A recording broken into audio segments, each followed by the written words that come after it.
Nandito kami sa kabukiran. Marami kasi siyang mga damo-damo guys. Yan, yung kasama ko.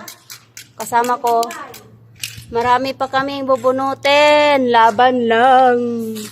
Kahit walang kalaban. Ha? Pagkatapos mag-shopping, ito, pinabunlay kami ni Amo, oy.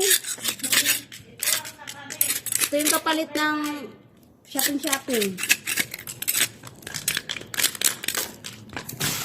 Hindi lang sa Pilipinas magbunlay, pati diripod sa abroad na apoy bunlay. Pero kini Amo, bunlay, sa Pilipinas, pang-ani ni siya, pang-ani. Garab kak.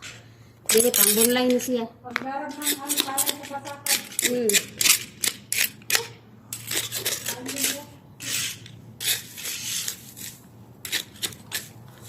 Amo, sobrang bait mga katulong mo yan.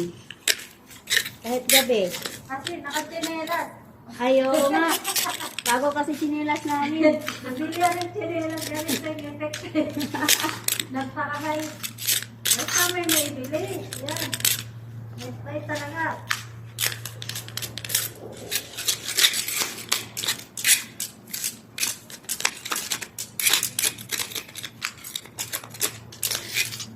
Dapat i-close up mo yung mga ganito ko.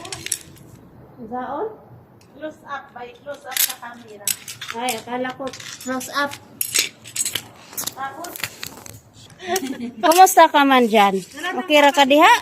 okay ra diha. Mataas. Kailangan ko ng pang ano. Hindi kaya. Maliwanag ba? Maliwanag pa sikat ng araw.